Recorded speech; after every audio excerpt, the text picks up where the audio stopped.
Hello and welcome to the Outer East Football Netball Show brought to you by Gameface. I'm Aidan Miller and once again alongside me is Steph Barkis. Good afternoon, Steph. Good afternoon. I am so excited for today's show. We have heaps going on. We do. It's a massive week as well. It's community umpiring week this week as well, so make sure you get around our umpires and support them as much as you possibly can. Before we have a look at that though, firstly, in our preview, we'll take a look at some stuff around the grounds. We have not one, not two, but 3 brand new segments this week. So excited for you guys to see them. We have Ones to Watch, which is our picks on players that you should keep your eye on. We have Saturday Sizzlers, which is upcoming matchups that we're really excited to see. And we have Watch and Learn. We've been watching back some game vision. We found some funny clips. We want to share them with you. I had an interview with Monbulk's netball captain, Steph Ferguson. I just spoke to her about the season so far and what she sees for Monbulk's future in season 2024. And we have a very special guest. Earlier in the week, I was very fortunate to speak with Gold Coast Suns head coach Damien Hardwick. So stay tuned. All right, let's take a look around the grounds. First of all, in huge news, Donna Gray, she's played 100 games for Upwey-Tecoma. She's now playing her 200th game at Belgrave this week. From my knowledge, she is the first female to play 300 games in our competition's history. Massive. Also as well, Officer honoured the life of Rob Porter the weekend, dubbing their matches against Narre Warren as the Rob Porter Memorial matches. He served 51 years as president of the Officer Recreation Reserve Committee of Management. Under his leadership, the reserve would turn from a single oval to a community-leading destination for local sport with now 2 ovals and modern facilities. He also played for the Officer Football Club as a young man. He was a part of the side's first senior premiership in 1961. He also won Best and Fairest that same year. He would also have a long coaching career in junior and senior sides for the club, even leading down to 15s to their first ever premiership. So he and his wife, Carol Porter OAM, were also affectionately known as Mr. and Mrs. Officer, and Officer Recreation Reserve is actually in the process at the moment of being renamed to the Rob Porter Reserve in his memory. And the other big thing as well, Steph, or one of the other things that happened was the Yay Tigers men's football side had their first win in 1,114 days, an 84-point victory over Yarra Glen. Absolutely brilliant to see because they were in recess last year, as we know. They've managed to galvanise. They've gotten 2 sides back up, and not only have they been able to get back into playing football, but they've been able to record a big win as well. So congratulations to Yay. Absolutely. Also, we wanted to let you guys know that nominations for our May Volunteer and Coach of the Month are officially open. Make sure you're nominating your peers. And also a huge congratulations to our April winners. So Jenny Hendry from Wandon and Sasha Wolf from Monbulk. It is so great to see you guys recognising people in your community. We're also running a competition for Mother's Day with Karsha. Your mum could win a steam cleaner, pressure washer and vacuum, as well as the Karsha cleanup team tackling a job for her. See all the details on our social media and make sure you enter the competition as it closes on Sunday. Absolutely. And speaking of, last but not least, to all our Outer East Football Netball mums, caregivers and guardians, we hope you all have a lovely weekend. Happy Mother's Day. And hopefully your kids treat you to a nice breakfast, a nice dinner or anything like that. So make sure you look after your mums this week, because as we say, Happy Mother's Day. Very important to get around all the mums who tighten your shoelaces at the start of the day. Make sure you got your water bottle packed or anything like that. So very important. All right, well, it's time for our first new segment. This one's called Ones to Watch, and we're going to take you through 3 players that we think that you should keep your eye on. First up from Woorialloc, it's Taylor Gibson in the men's senior football side. He's currently leading the goal scoring in Premier Division with 22 goals. He's had 42 score involvements. He's made 2 of the 3 Outer East Football Netball teams of the week so far in Premier Division men's football, and Prem data average after 4 round. He's at an elite level for kicks, contested possessions, ground ball gets, goals and score involvements. Absolutely massive. Looking forward to watching the rest of his season, and I'm sure plenty of great performances to come from Taylor. From a netball point of view, for me, it has to be Eliza Molino from the Pakenham Lions. How could you go past her? 2023 Melbourne Vixens Academy player, 2023 VNL 19 and under Team of the Year. She's currently playing with Northeast Blaze in the 23 and under squad. She's representing Netball Victoria at the National Championships in under 19s, and she's just an elite defender. Definitely one to watch. Absolute superstar. She also made, I think it was the under 19s national side as well, Steph. So she's having an incredible season so far in 2024. Also, Jade McCormick from Monbulk in their senior women's side. She made her first ever Outer East Football Netball Team of the Week this year. She kicked the winning goal after the siren against Warburton Wesburn. They were a point behind. She's kicked 10 goals so far this season with 3 goals in 3 of the 4 games, and also been named in Best Players for 2 of the 4 rounds so far in season 2024. Well, we're about to jump in our second brand new segment for this week. This one we're calling Saturday Sizzlers, and these are matchups that we're looking forward to for this weekend. Our first one is going to be through our women's football in Division 2. Emerson Woods from Warburton Wesburn versus Alicia Henskins from Wandon. Emerson Woods from Warburton Wesburn has 6 goals across the first 3 rounds. She's been named in the best player in the first 3 rounds. She didn't play in round 4, of course. And she made the Outer East Football Netball first ever women's side of the week. And she is currently the captain of Warburton Wesburn. And for Alicia Henskins from Wandon, she's only conceded 1 goal so far. She's named in the best players for all 4 rounds. She's made the Outer East Football Netball team first ever team of the week. Also the captain of Wandon as well. So both captains going up against each other this week in that matchup between Warburton Wesburn and Wandon. I'm very excited to see it. Our second matchup that we're excited for is Anthony Bernardo from Seville versus Sam Wood from Yarra Glen. This will be a midfield battle. Both boys are currently leading their teams in contested possessions and clearances, which is huge. So you'll see some of their stats up on the screen right now. I think this will be a really tough battle, and I'm really looking forward to seeing it.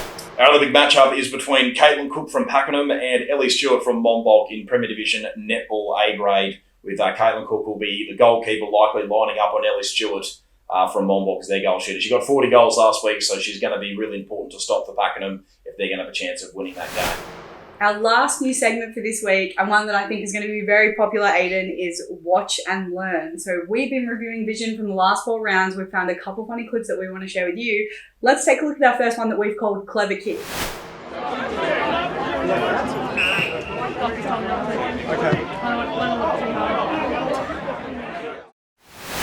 Some soccer skills on point there. I tell you what, Steph, that was pretty clever the way he's just been able to soccer the ball back.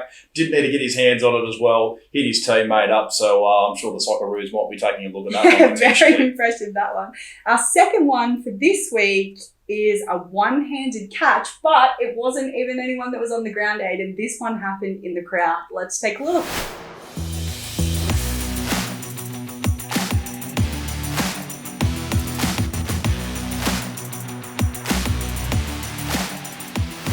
Well, Steph, I think anyone's biggest nightmare when spectating any kind of sport is the idea of spilling your beer because the ball hits you. That's an incredible effort. He hasn't spilled a drop. He's taken it in the one hand, and he's managed to make sure that not a single drop of that Carlton draft spilled out of his can. So he's done absolutely fantastically there. So well done to that man in taking the catch and not spilling a drop. We're now going to take a look at our interview from the weekend. I was lucky enough to have a chat with Steph Ferguson, Monbulk's A-grade netball captain, and just speak with her about the Monbulk netball season so far. Well, we're here today with Steph Ferguson, Monbulk's captain of the A-grade netball side, and thank you for joining us today, Steph. And firstly, I'd like to ask, it's been an interesting start to the season, a win, a loss and a draw, obviously a draw against Mount Evelyn, just going down to Wandon and a strong win over Upwey-Tecoma. How have you seen the start of the season so far? Yeah, we've seen it all early in the season, but it's really promising way to start the season against those strong sides, so I'm looking forward to meeting them again later in the season to see where we can improve. Obviously a big matchup today against the Linda Fernie Creek, your arch rivals as well in the Outer East Football Netball League. What's it like to try and get a win over your arch rival? Yeah, looking forward to today's matchup. We're really trying to focus hard on us today and the things that we can put out there and can control. So looking forward to get out there, and it's also great to have a sunny day in Olinda. 100%. There's a bit of fog coming up the way here, but also one of the big things as well is who are some of the recruits that you've been happy with so far this season, or just some of the players that have stood out for you so far? Yeah, look, it's been great this season. We've got a heap of depth, so it's really, really nice to have. We'll be able to start using those rolling subs a little bit more, but it's also been great to have Ellie join us, Perry's sister. So while Perry's recovering from having a little one, it's been really awesome to have her join us. Yep, just missed out on the finals last year. It had a pretty good start to the season so far this year. How confident are you that you can get back into the top 5 and make a push for the premiership? Yeah, that's absolutely what we're aiming for, especially what we showed against those top sides early in the season. So we'll we'll be up there, don't you worry. And any players from Ferny Creek that you got an eye on today, or are you pretty confident that you can get the job done? Look, we have actually focused a lot on us this week instead of thinking about, the specific people we're coming up against. Me being away from things for last season, I actually don't know many of the girls in their side, and they're a bit of a new side. So, yeah. And obviously taking on the role of captaincy as well. How's that been so far early on in the season? Yeah, it's been really nice. A bit of a few admin things I didn't know about, but it's been really good. Love leading these girls. It's a really easy group to lead, so it's an absolute pleasure. Thank you very much for joining us today, Steph, and good luck for today. Thank you. Well, some great insights from Steph there, Aiden, about Monbulk's season. We do have one more special guest for this week. Let's take a look at my interview with Damien Hardwick. All right. Well, thank you so much for joining us today. Really appreciate it. I'm so excited to have you on our show. But firstly, I wanted to ask you how you're finding life on the Gold Coast. Yeah, it's good. It's different. Obviously, it's quite an amazing feeling to firstly get up and, you know what, I'm going to wear the shorts and t-shirt again today for the 100th day in a row, which the temperature is just amazing. But it's look, it is very much a different lifestyle. You do find yourself spending more times outside as compared to bunk it down a little bit in Melbourne, and it's only a positive. I've really enjoyed the change, and look, it is different, as I said, but it's one I've fully embraced, and really enjoy my time up here with the people up here. Oh, amazing. I'm so jealous. You know what Melbourne's like, 4 seasons in one day. I've been struggling already, and we're barely into winter. So. Oh, no. I don't miss the puffer jackets at all. We're normally just walking around like this the whole time. So it's been good.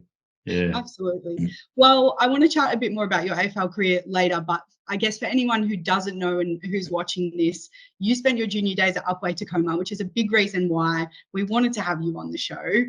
What are your memories of your time with Upwey-Tecoma?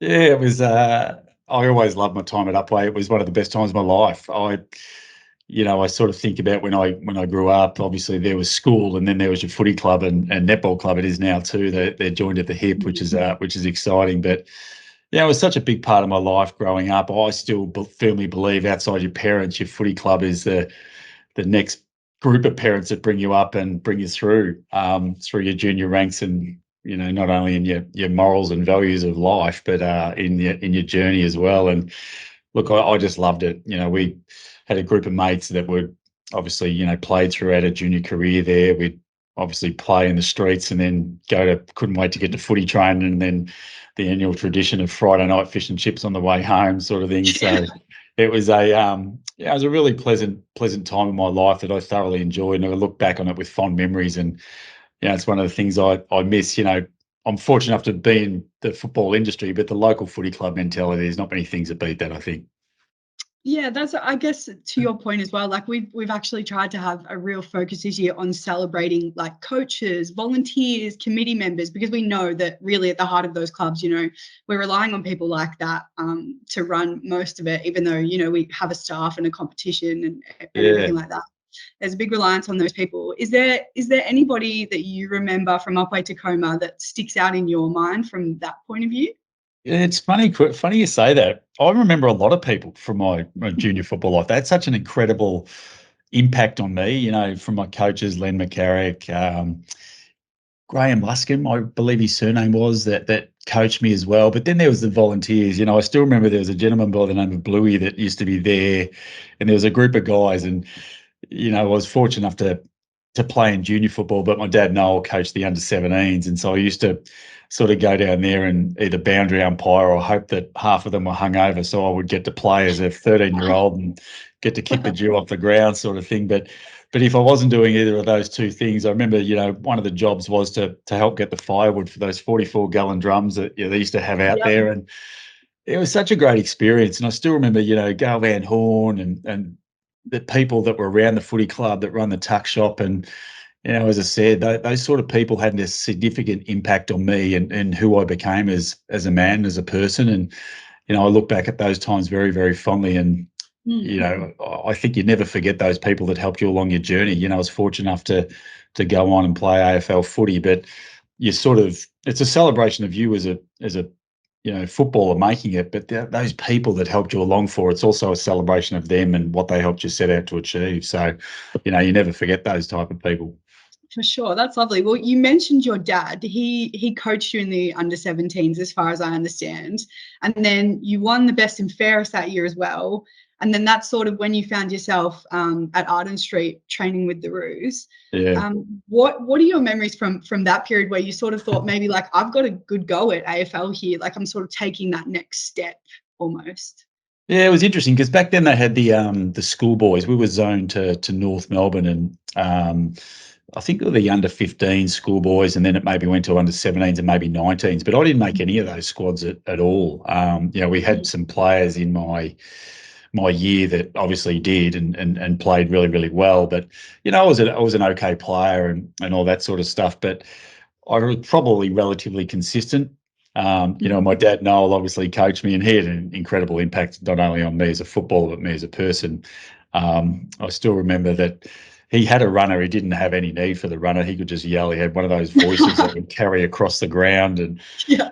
I always found he was always yelling at me all the time. I thought, God, why are you always yelling at me? But that's what a father does to his son, I suppose, when he's trying to get him to go. But I was fortunate enough. We won a premiership in my second year of under 17s, and then I was lucky enough to go to North Melbourne down to Arden Street. And it's funny, I was listening to Rory Sloane, the great Rory Sloane, another Upwey Tigers boy, talk the other night, and one of the incredible players, not only in AFL but also Upwey-Tecoma, and he was saying one of his great regrets, he never got to play a senior game of football at Upwey, and I was exactly the same. And I still remember they asked me one of my big regrets, and it was not to play. We had such a strong side back then.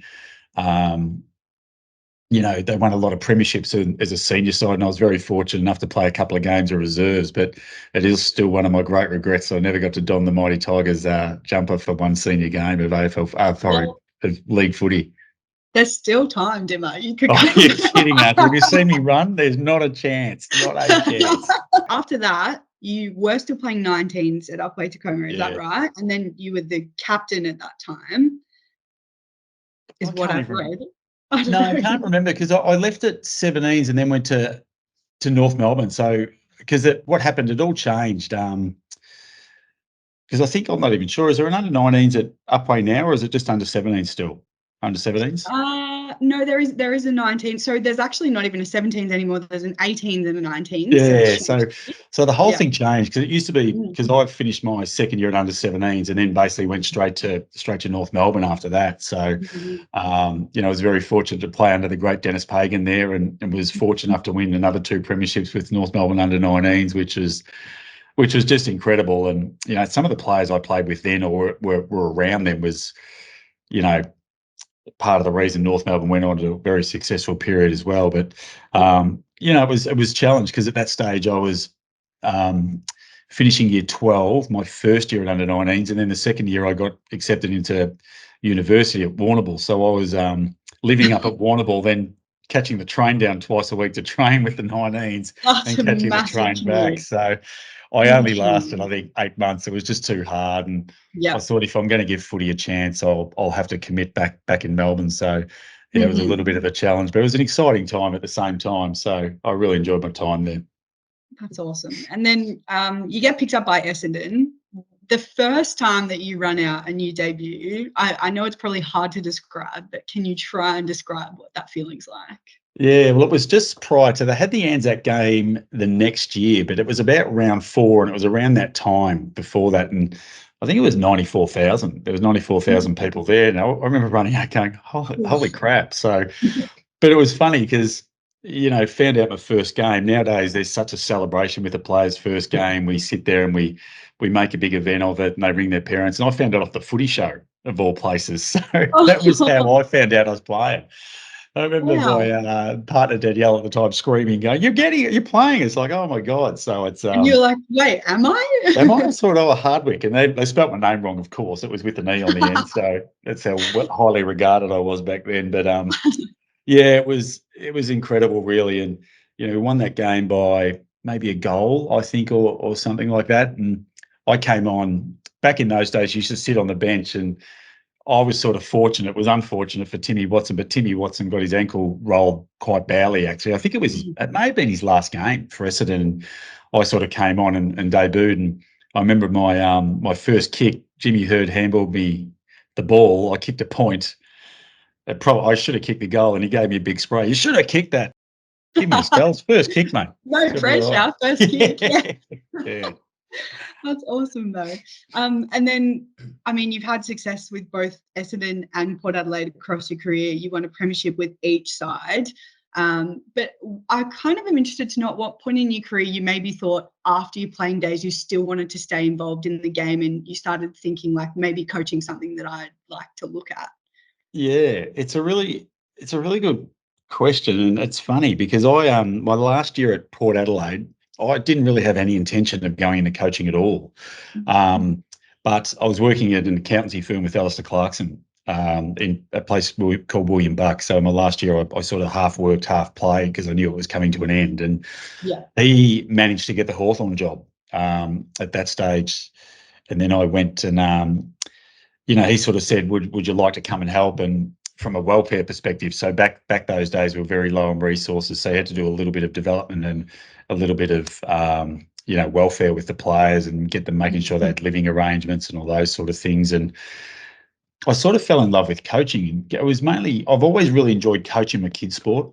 I've enjoyed the aspect of making up games and challenges and seeing how things work and how things operate. And it sort of really sparked my love for it. And to be fair, Clarko probably saw something that I didn't in myself. I could see the game relatively well. Like, it's funny, most of the best coaches are sort of like back pockets that haven't got a great deal of speed or talent and all that. So they've got to read the cues and get a great understanding of how the game works. And he could probably see a little bit of that in me. So he knew I was going to be, I think, a reasonable coach before I did. But I just loved it. Fell in love with the prospect of seeing how things work and seeing teams and people improve through some, techniques and concepts that you're taught along the way, which is great. Still love it to this day, which is good.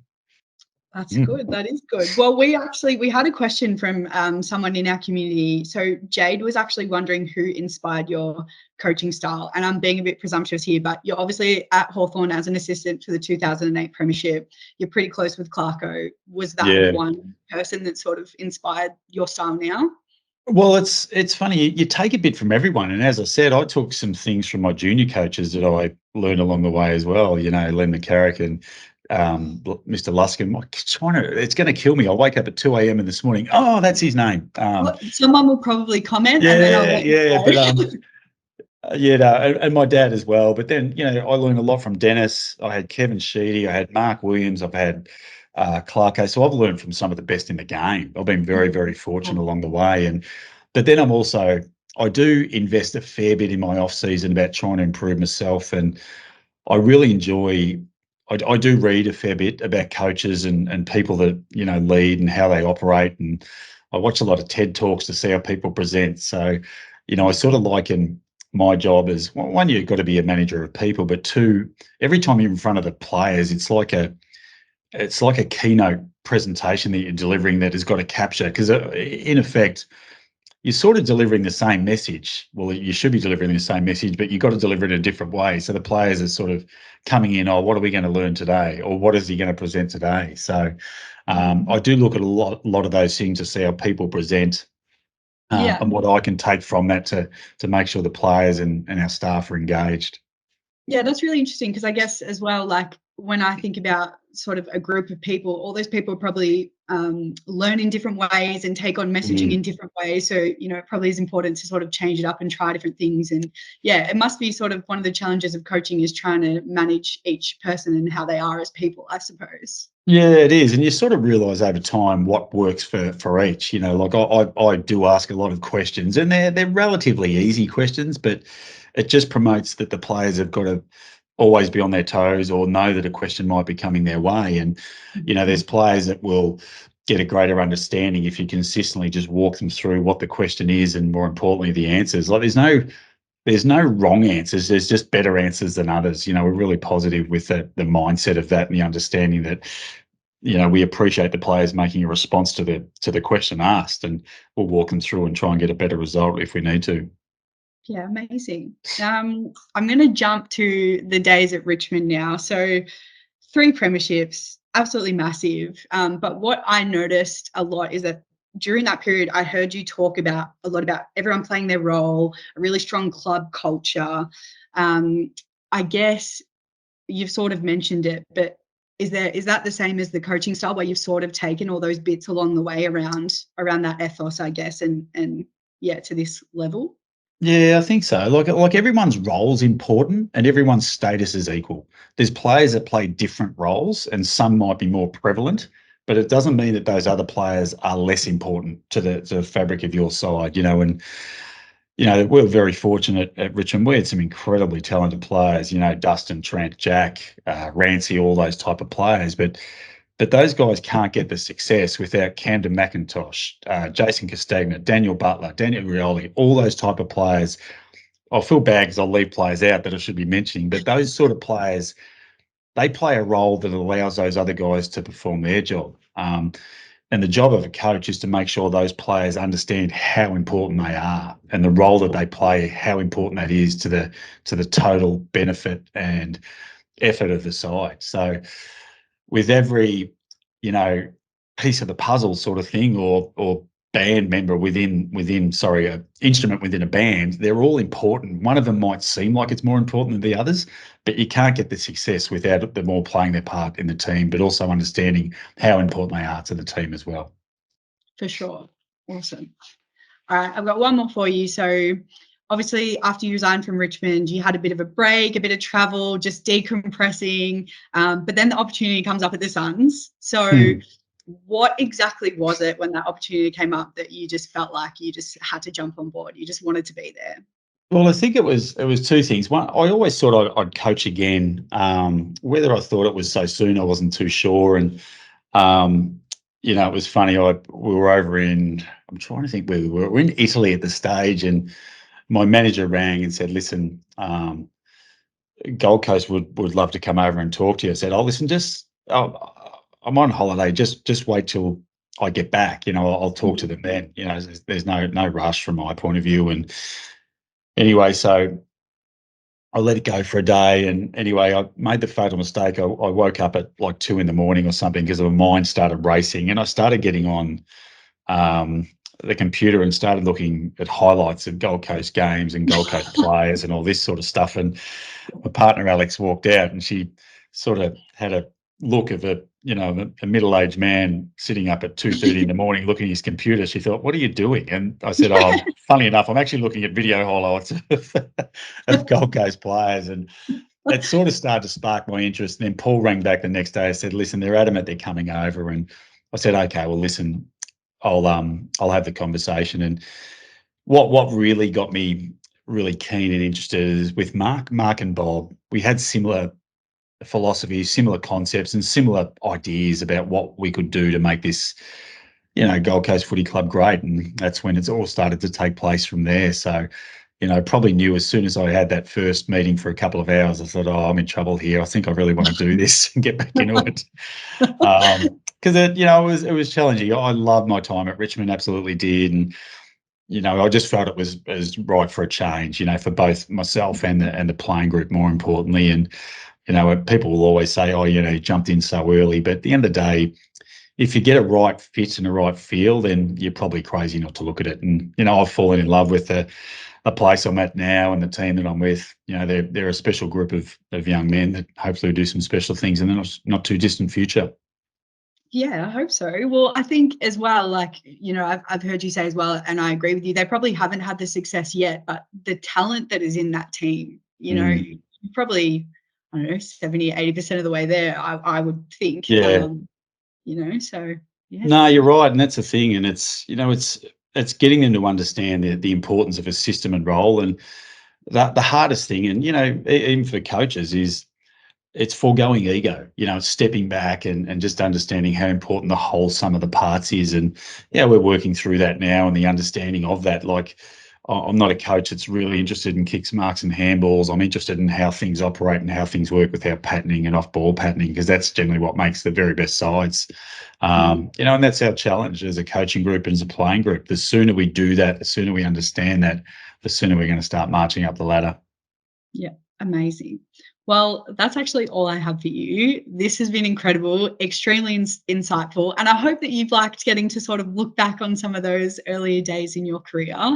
And yeah, I can't wait for this to be out for everyone to see it. So thank you so much for your time. Thanks. And thanks for having me on. It is awesome, and much love to the Upwey Tigers. I haven't been back there for a while. I'm still trying to see they've got the new grandstand and change rooms down there, which is awesome. So but just to everyone out there that is involved in local footy and netball clubs as well, understand the role you play in the upbringing of the younger generation, and it's so important. And a lot of life lessons I learned not only from my family but from my footy club keep me in good stead today. So to all the people at the Upwey Tigers, thanks for having an impact on my life, and I owe you a lot for it. So thanks again. Oh, that's lovely. Thank you. Well, Steph, that was a really good interview with Damien Hardwick. Of course, he's a three-time premiership coach. He's played in premierships with Essendon and Port Adelaide. He's currently looking after the Gold Coast as well. So that was absolutely magnificent. I'm sure all our listeners and all people tuning in will be very happy to see that interview. And I think that pretty much wraps up all there is to talk about in the Outer East this week. So we'd like to thank you for tuning in to the Outer East Football Netball Show this week. Of course, Steph, thank you for tuning in again with me today. And for all those listeners out there, don't forget to get your game face on.